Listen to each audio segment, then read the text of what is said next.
입니다.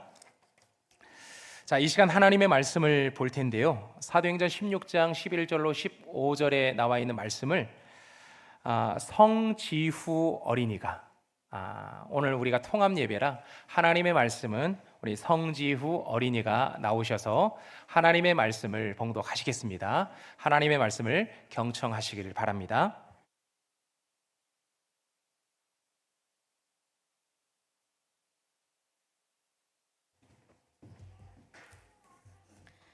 오늘 우리에게 주신 하나님의 말씀은 사도행전 16장 11절로 15절의 말씀입니다.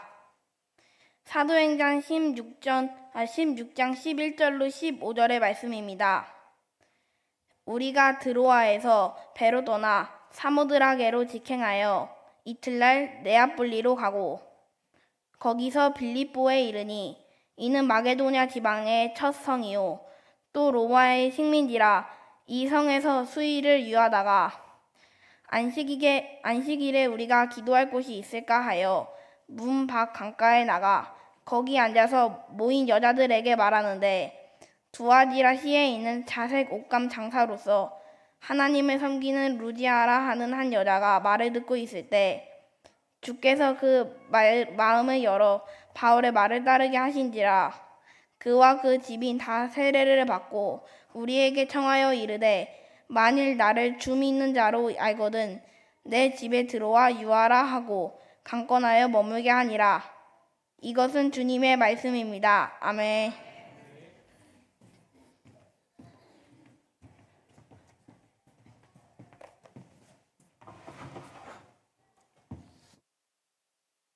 있습니다. 하나님 아버지 감사합니다. 들려주신 주님의 말씀을 이 시간 우리가 귀로 듣고 마음으로 듣고 우리의 손과 발이 그 말씀에 따라 살아가길 원합니다. 성령 하나님 우리에게 임하여 주셔서 말씀하여 주옵소서. 그 말씀을 듣고 순종하는 성도 되게 하옵소서. 이 시간 성령 하나님이 우리 가운데 말씀해 주시기를 소망하며 예수님의 이름으로 기도합니다. 아멘.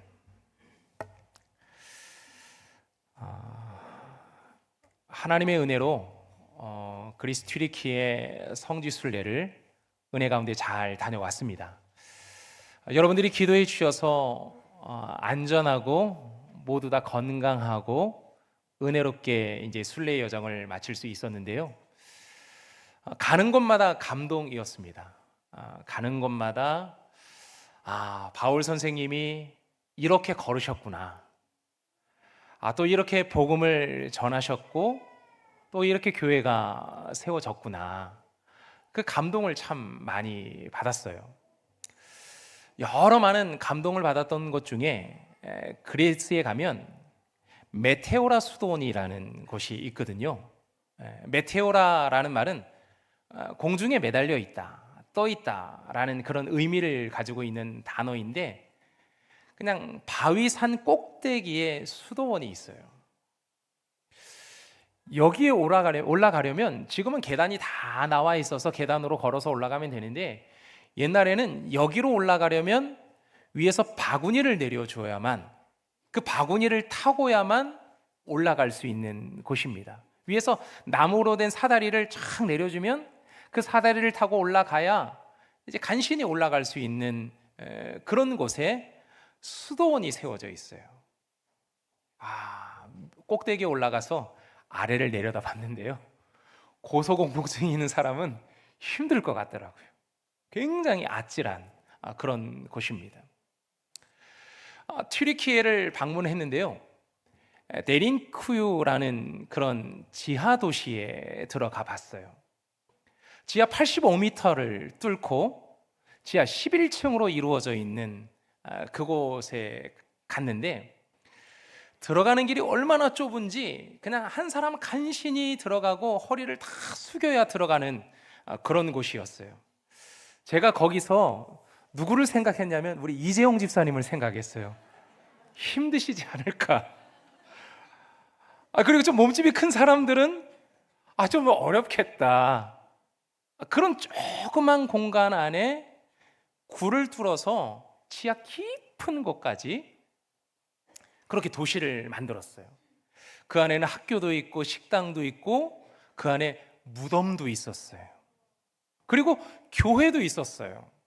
이 그림에 보면 제일 밑에 여러 많은 사람들이 모여있는 장소가 보이죠? 그 교회도 있어서 지하 8층에 교회가 있는데요, 그 교회에서 모여서 사람들이 예배를 드리고 있었어요. 왜 사람들은 평지를 놔두고, 왜 좋은 장소 놔두고 왜 산꼭대기에다가 교회를 지은 걸까요? 왜 좋은 땅 놔두고 왜 지하 깊은 곳에서 이 굴을 파고 사람들이 살면서 그 속에서 예배를 드리며 살아간 걸까요? 그것은 신앙을 지켜내기 위해서였어요. 로마의 박해가 심하고 이슬람의 박해가 있던 그때에 많은 사람들이 순교하고 많은 사람들이 신앙을 포기했거든요. 그런데 신앙의 순수함을 지켜내기 위해서, 하나님만 예배하기 위해서 사람들은 도망가다가 이 정도면 사람들이 찾아오지 않겠지, 그래서 산꼭대기로 올라간 거예요. 아무도 올라올 수 없는 그곳으로 지하 깊은 동굴로 내려간 거예요. 들어오면 굴이 여러 개가 뚫려져 있어서 방향 감각을 잃어버리면 나오는 출구를 찾을 수 없겠더라고요. 그리고 들어갔다가 잘못 앞뒤로 막아버리면 그 안에서 빠져나올 수 없는 그런 함정을 만들어버리기 아주 쉬운 장소더라고요.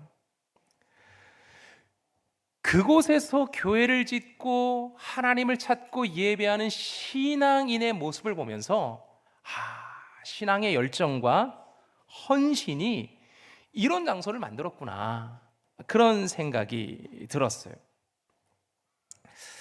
그곳에서 신앙생활하기 얼마나 힘들었을까? 한번 산꼭대기에 올라갔다가 내려갔다 올라오는 길이 얼마나 어려우셨을까? 깊은 곳에서 오랫동안 그곳에서 밥도 해먹고 그곳에서 살아가는 그 삶이 얼마나 힘들고 어려웠을까? 아마도 많은 사람들은 신앙을 포기했을 거예요. 많은 사람들은 신앙을 지켜내다가 순교했는지도 몰라요. 우리는 신앙생활하기 참 쉽습니다. 편하게 우리는 신앙생활합니다.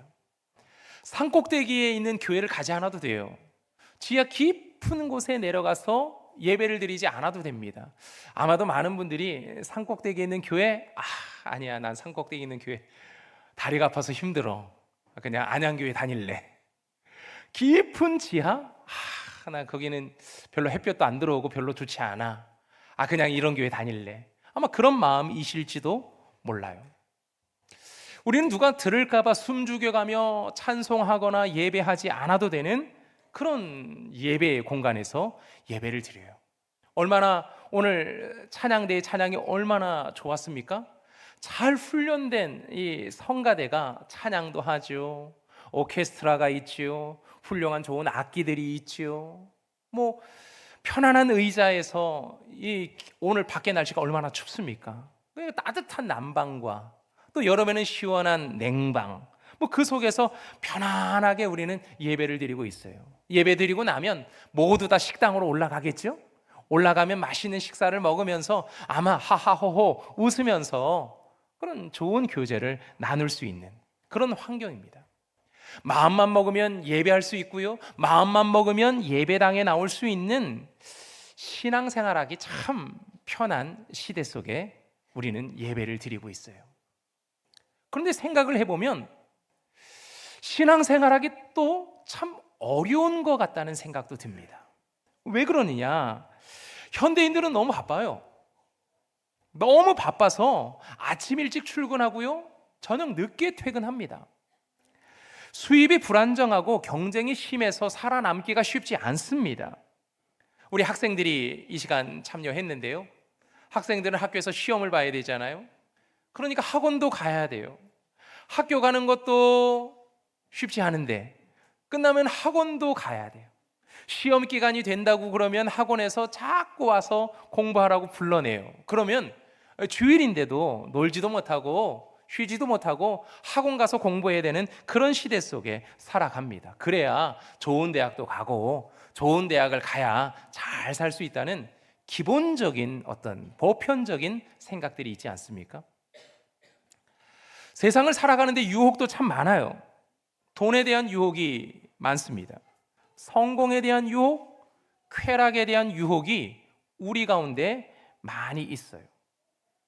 하나님보다 성적이 나의 성공을 보장한다고 생각하고, 하나님보다 돈이 나의 삶을 윤택하게 만든다고 생각하고, 세상 행복을 위해서라면 하나님보다는 눈에 보이는 어떤 끈이라도 잡고 싶은 마음들이 모든 사람들의 마음이에요.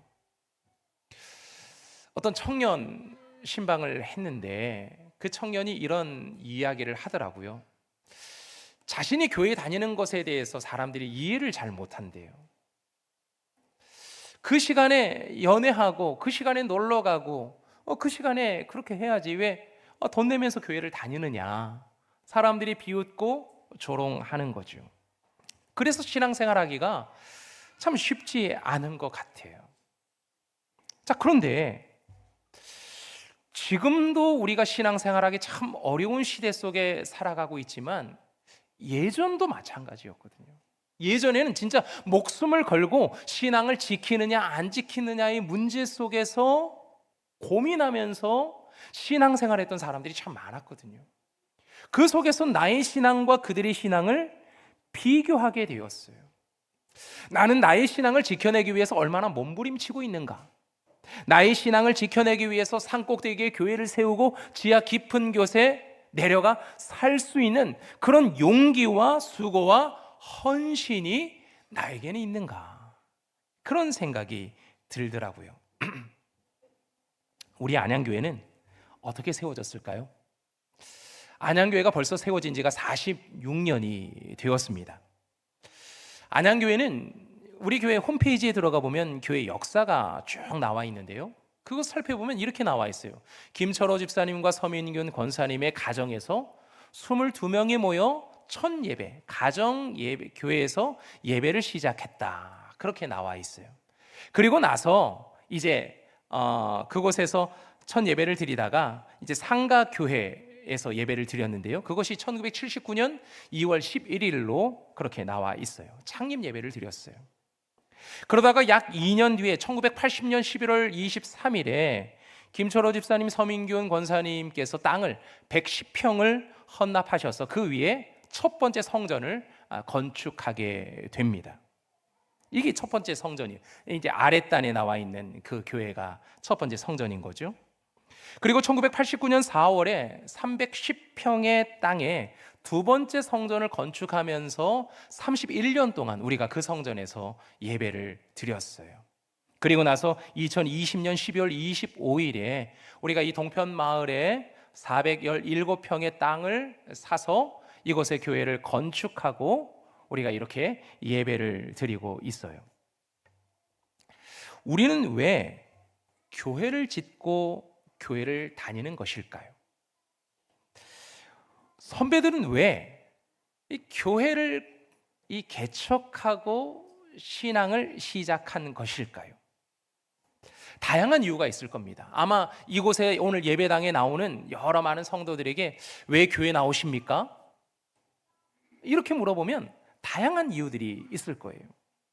하지만 대다수의 모든 사람들은 아마도 신앙생활을 잘하고 싶어서 교회 나옵니다. 신앙생활을 잘하고 싶어서 여러 많은 교회가 있지만 안양교회를 선택해서 안양교회를 나오고 있습니다. 그리고 우리 자녀들에게 신앙의 유산을 물려주고 싶어서 지금 교회를 나오고 있습니다. 아마도 이렇게 대답을 하실 거예요. 그렇다면 우리가 처음 가졌던 신앙생활을 정말 잘해보고 싶다. 이 교회에서는 내가 신앙을 잘 유지해낼 수 있겠구나. 그 마음을 가지고 지금도 계속해서 여러분 교회 매주일마다 교회를 나오고 있나요? 다음 세대에게 신앙의 유산을 물려주기 위해서 여러분이 신앙을 잘 가꾸면서 여러분의 신앙이 성장해 가고 있습니까? 어떤 교회가 교회다운 교회일까? 어떤 교회, 어떤 신앙생활의 모습이 제대로 신앙생활을 하는 것일까? 이것을 한번 우리가 생각해 보았으면 합니다. 이번에 방문했던 순례지 중에 네아폴리라는 곳을 방문을 했거든요. 이 네아폴리라는 지명은 오늘 사도행전 16장 11절에 언급되는 말씀 속에 나와 있는 지명인데 성경에 딱 한 번 언급되는 지명입니다. 근데 그곳에 가보니까요, 바울이 그곳에 들렸다고 기념하는 교회가 세워져 있고 그 교회 앞에 벽면에 이렇게 모자이크로 바울이 어떻게 이곳까지 오게 되었는지를 그림으로 표현해 놨더라고요. 바울이 어떻게 그곳까지 오게 되었습니까? 바울은 원래 가려고 하는 목적지가 이곳이 아니었어요. 그냥 에베소에서 복음을 전하고 싶었거든요. 그런데 하나님께서 자꾸 복음의 길을 막으시고 그가 드로아에 있을 때 하나님으로부터 환상을 보게 됩니다.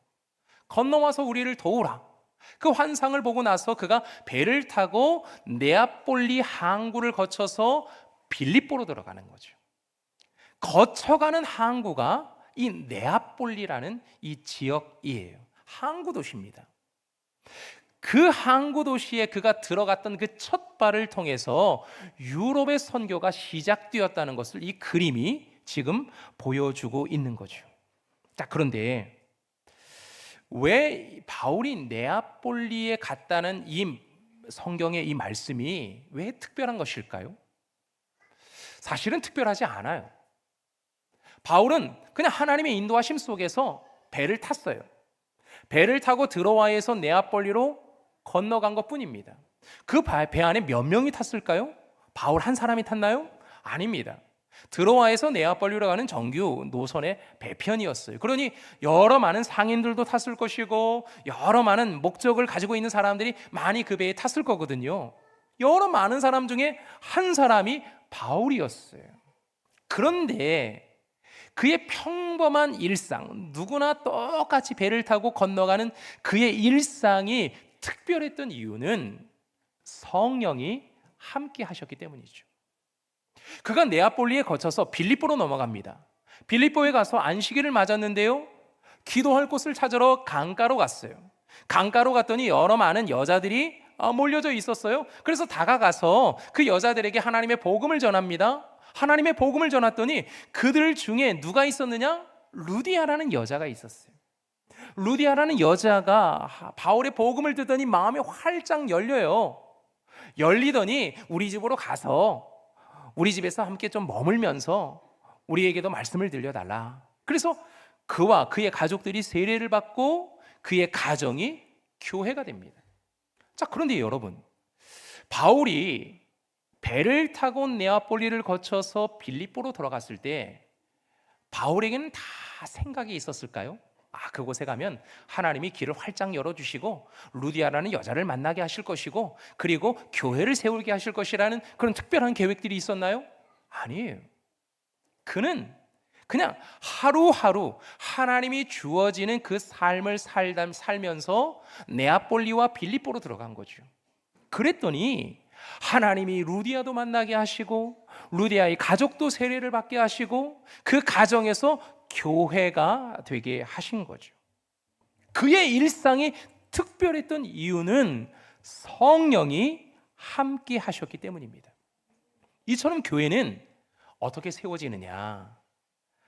하나님을 기억하는 사람들이 신앙생활을 잘하고 싶어서 함께 모일 때 그 안에 성령이 함께 하시면 그것이 교회가 되는 거죠. 우리 교회도 마찬가지라고 생각을 해요. 신앙생활을 잘하고 싶었던 22명의 성도들이 함께 모였어요. 그분들이 신앙생활을 더 잘하고 싶어서 3번이나 건축을 하면서 여기까지 왔어요. 분명히 우리들 중에는요, 하나님을 깊이 만나고 신앙이 깊은 분들도 계시지만 그렇지 못한 분들도 있어요. 우리들 중에는 지금 오늘 함께 우리 어린 자녀들과 함께 예배를 드리고 있는데요, 우리 자녀들은 지금 신앙의 수준이 계속해서 말씀을 들으면서 신앙이 성장해 가고 있는 상황들입니다. 그러나 우리가 교회가 될 수 있는 것은 우리 안에 성령 하나님이 함께 하시기 때문이라는 거예요. 다른 모임과 다른 이유가 뭡니까? 다른 여러 가지 사교적인 모임이나 동아리 모임이나 여러 가지 목적을 가진 모임과 우리가 다른 이유가 무엇입니까? 우리 안에 성령이 계시기 때문이라는 거죠. 신앙생활을 잘하고 싶은 열심이 있기 때문입니다. 어떤 시련과 핍박 속에서도 신앙을 지켜내겠다는 수고와 헌신이 있기 때문에 우리가 교회가 된 것이고 이 교회가 특별한 거죠. 사실 우리는 아마도 여러분은 오늘도 주일이니까 애들 열심히 깨워서 빨리 옷 입혀가지고 그냥 밥도 못 먹고 이 자리에 나와 계신 분일 수도 있어요. 그냥 매 주일마다 똑같은 일상을 살아가는 거죠. 하지만 바울의 똑같은 일상과 걸음 속에 교회가 탄생되었다는 것은 굉장히 놀라운 사건이거든요. 평범한 그의 일상이 어떻게 특별한 하루로 바뀌게 되었습니까? 성령의 함께 하심이거든요. 오늘 우리의 예배도 특별할 수 있는 이유는 성령이 함께 하실 때 가능합니다. 장소가 중요한 게 아니에요. 산꼭대기에 있어도 교회가 되고 지하 깊은 곳에 있어도 교회가 될 수 있어요. 왜요? 성령이 함께 하시니까. 성령이 우리 가운데 함께 하시고 하나님의 말씀이 있고 하나님의 말씀을 듣는 성도들, 잘 믿으려는 성도들이 있기 때문에 그곳은 교회가 될 수 있는 거예요. 그래서 우리를 안양교회라고 부르는 거죠. 여러분, 초대교회는 신앙생활을 잘하고 싶은 사람들이 모였어요. 모이면 그들은 어떤 말씀을 들었을까요? 지금처럼 신학교를 마치고 목사의 훈련을 받고 설교 훈련을 받은 그런 목회자가 앞에 서서 설교를 하는 그런 교회가 아니었어요. 그들은 그냥 함께 모여서 하나님을 기억했어요. 예수님을 기억한 거죠. 특별히 그들이 함께 모여서 했던 것 중에 하나가 성만찬이었는데요. 성만찬을 통해서 그들은 하나님의 말씀을 기억했어요. 예수님께서 어떻게 우리를 구원하셨는지 그 사건들을 경험하는 것이 성만찬의 시간이었어요. 성만찬에서는 떡을 나눕니다. 그리고 포도주를 나눕니다. 떡과 포도주를 나눌 때마다 그들은 기억합니다. 이 떡은 나를 위해서 십자가에서 못이 박히고 창에 찔리신 예수님의 몸이라는 것을 기억합니다. 포도주를 마실 때마다 예수님께서 십자가에서 나를 피 흘려 죽으신 예수님의 보혈을 기억합니다. 그 예수님의 몸과 그 보혈을 통해서 내가 구원받았음을 확인하는 시간이 바로 성만찬의 시간인 거죠. 그래서 성도들은요, 베드로 사도나 바울 사도의 말씀을 들으면서 하나님의 말씀을 들었고요, 성만찬을 통해서 보이는 말씀을 보고 경험했던 것이 바로 성만찬의 시간입니다. 성만찬은 산 꼭대기에 있는 교회에서도 이루어졌고 지하 깊은 곳에 있는 교회에서도 이루어졌어요. 그곳에서 그들은 성만찬을 하면서 오늘도 나와 함께 하시는 성령 하나님을 만나며 이 두렵고 떨린 이 시간들을 용기 있게 보낼 수 있었던 거예요. 오늘 우리가 함께 성만찬의 자리로 나가려고 합니다. 성만찬의 자리로 나가면서 초대교회 성도들이 이렇게 신앙을 지켜내기 위해서 몸부림쳤던 그 신앙인들을 바라보며 우리의 신앙을 점검하기를 원합니다. 오늘 우리와 함께 하시는 성령 하나님이 이 성만찬의 예식을 통해서도 우리 중에 역사하실 줄로 믿습니다. 이 시간 찬송가 198장